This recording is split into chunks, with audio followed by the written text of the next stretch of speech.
In the Mexican desert, a man digs through wreckage and finds a hidden hole with a spearhead wrapped in a Nazi flag. When he touches it, he becomes possessed by a dark force.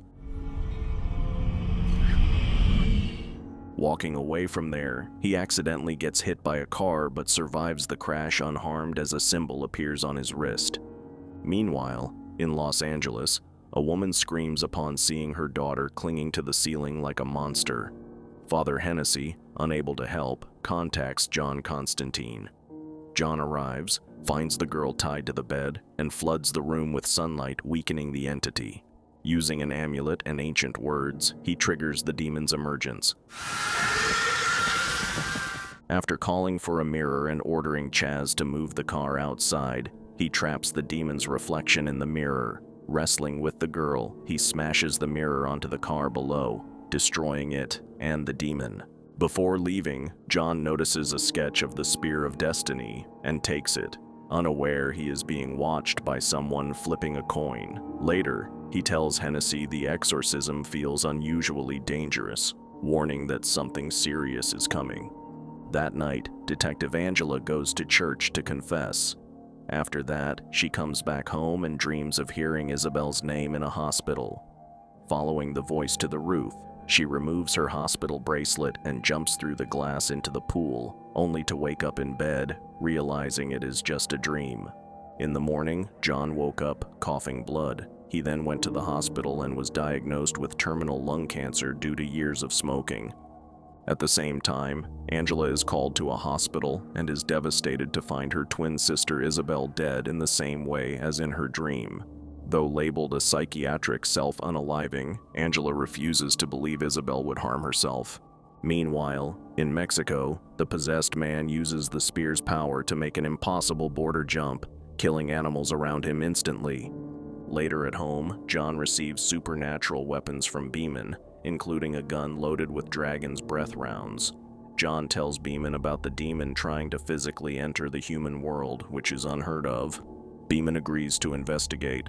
Later, John visits a church and has a tense exchange with Angela before she asks a priest for a proper funeral for Isabelle. The priest refuses, citing self-unaliving as a mortal sin. Nearby, John notices Gabriel, a half-breed angel. Hoping for a miracle, John asks if God might extend his life, but Gabriel laughs, explaining that salvation comes from true belief and sacrifice, not deeds done for personal gain. Elsewhere, Father Hennessy sifts through newspapers and pauses on an article about Isabelle, sensing something strange. Meanwhile, Angela reviews hospital footage and hears Isabelle say John's name before dying. Suddenly, every phone rings, but when Angela answers, there is only silence.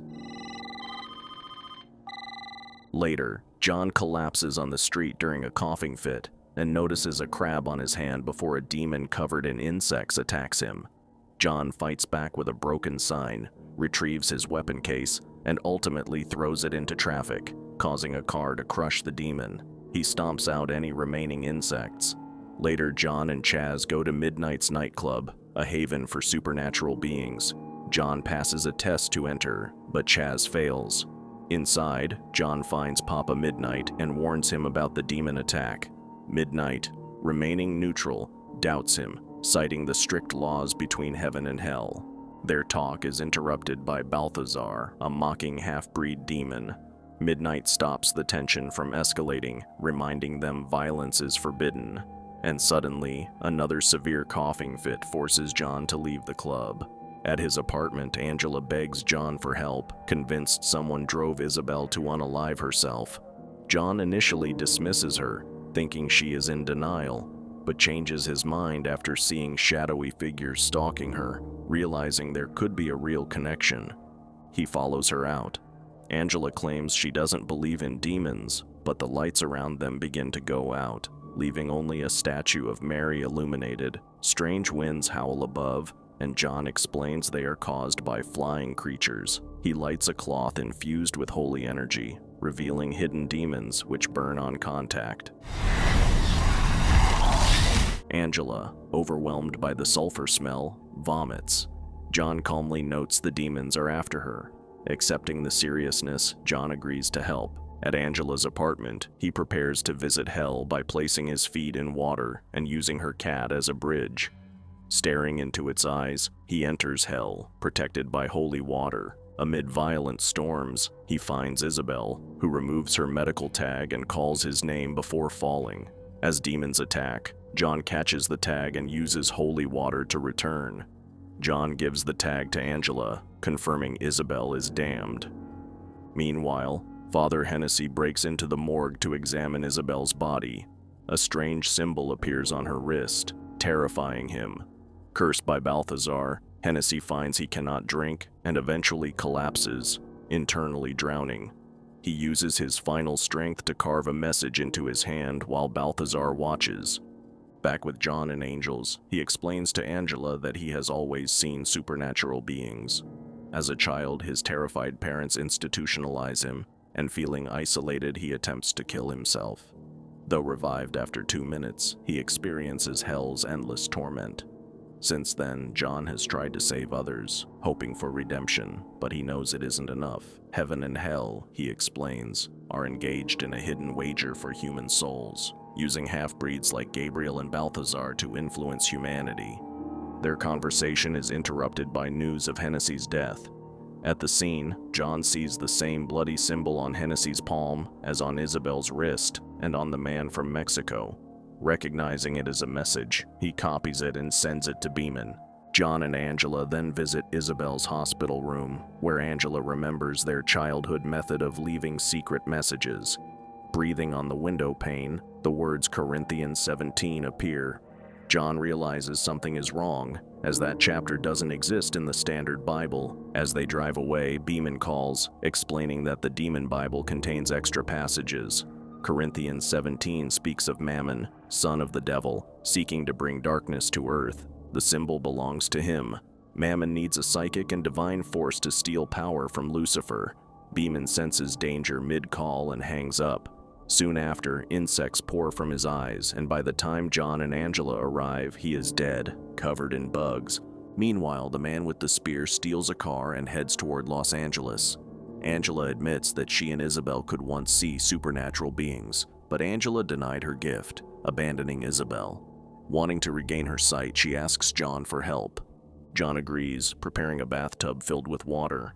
He holds Angela underwater until she glimpses hell, and when she awakes, her ability has returned. Following a vision, she runs to Beeman's office and finds a coin linked to Balthazar. They go back to Beeman's place, where John picks up a weapon. Then they go to Balthazar. John tells Angela to wait for him in the car and goes alone. At the same time, Balthazar admires himself in a mirror until John blasts him with the dragon's breath gun. Fire weakens him slightly, but holy water burns his skin. John attacks him with brass knuckles etched with crosses and threatens to bless him, which would damn him to heaven. Terrified, Balthazar confesses that Mammon needs the Spear of Destiny. At this time, Angela enters, and Balthazar laughs, revealing the real target is Angela all along, and John has led her into danger. Enraged, John kills Balthazar. Afterward, a mysterious figure appears over Balthazar's body, watching him fade without helping. On the way out, Angela realizes Isabelle sacrificed herself to stop the demons, but now they have shifted their focus to her. Without warning, Angela starts feeling strange, and an invisible force yanks her through the closed elevator doors and drags her through walls. John immediately chases after her, leaping through the holes left in her path. But Angela is soon pulled up into the sky, far beyond his reach. With no time to lose, John races to Midnight's club, blasting open the back door and demanding access to the chair. Midnight responds by using magic to slam John against the wall. Struggling in pain, John explains that the usual rules between heaven and hell are being broken, and after a tense moment, Midnight agrees to help. In the club's artifact room, they uncover an old electric chair once used for executions. John removes his shoes, soaks the floor with water, and sits down. Midnight then activates the machine by screwing in a bulb, sending a surge of electricity through John's body. The shock triggers a powerful vision. John sees the man carrying the spearhead heading toward a hospital, where a large number of demons are already gathering, using human bodies as hosts. A demon lunges at John in the vision, but Midnight yanks him back to safety. Afterward, Chaz begins preparing special holy bullets for John, surprising him by revealing he has come up with a full plan. Meanwhile, Angela is thrown into the hospital's pool, where she comes face to face with the man carrying the spearhead. She fires every bullet she has at him, but they have no effect. He easily overpowers her and drags her underwater. Not long after, John and Chaz arrive at the hospital. Chaz rushes to bless the building's water supply by dropping a holy cross into the tank, while John moves toward the demons. He uses his lighter to trigger the fire alarm, causing the sprinklers to release holy water all over the room. The demons weaken instantly, giving John the opportunity to shoot and destroy them. Some try to retaliate, but he takes them down one by one until his gun clicks empty. Fortunately, Chaz shows up just in time to finish off the rest. Angela, trapped in hell, hears Mammon whisper her name before being attacked by him. Back in the real world, John reaches the pool and finds the man's lifeless body floating. But then the water begins to boil, and Angela, now possessed, emerges from beneath the surface. John refuses to harm her, and together they manage to pin her to the floor. John begins chanting an incantation while Angela thrashes under their grip. After a moment of struggle, Angela seems to return to normal. But it is not truly over. Mammon is still inside her, trying to break free. John and Chaz keep chanting, doubling their efforts. For a brief moment it looks like Mammon has been driven out. But suddenly, Chaz is violently thrown backward, his body smashing against the ceiling, killing him instantly. Grieving and furious, John presses the tattoos on his forearms together and speaks an ancient spell.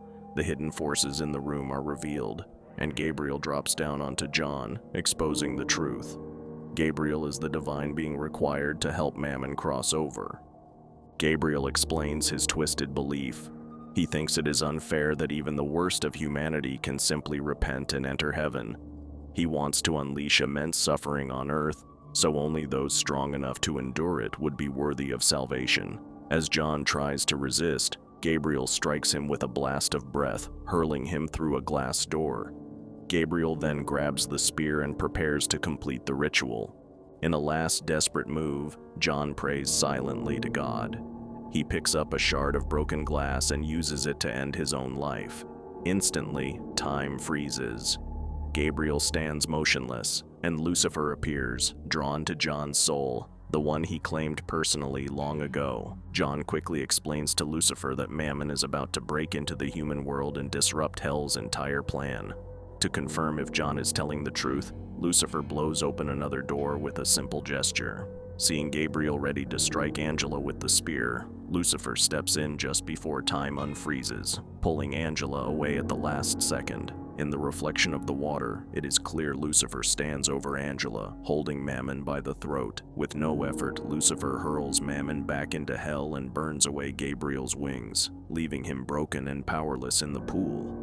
Once the danger passes, Lucifer turns to John and offers him a reward, suggesting he could extend his life. But John has a different request. He asks Lucifer to free Isabelle's soul and send her to heaven. Without much reaction, Lucifer snaps his fingers and does as asked. Then, grinning with satisfaction, he grabs John and drags him downward, finally ready to claim his soul. But something unexpected happens. An invisible force stops Lucifer. John's sacrifice and unselfish choices have changed his fate. He no longer belongs in hell. As John's spirit begins to rise toward the light, refusing to lose John so easily, Lucifer shoves his hands into John's chest, pulls out his cancer, and forces him back to life, hoping John will one day fall into sin again. After waking, John picks up the spear and checks on Angela, who has survived. Gabriel is still alive too, though he has been stripped of his angelic nature and is now fully human. Broken and desperate, Gabriel offers John a gun and begs him for revenge. John refuses to shoot him. Instead, he delivers a hard punch and leaves him to live out his new powerless existence. Later, John says goodbye to Angela on the rooftop. He hands her the spear, trusting her to keep it hidden from people who would misuse it. As a small personal victory, John pops a piece of gum into his mouth instead of reaching for a cigarette. Sometime afterward, John visits Chaz's grave. He then witnesses Chaz's spirit rise, transformed into an angel. Did this story spook you out? Let us know in the comments below. For more horror movie recaps, subscribe to our channel and we will see you in the next one. Fear awaits you.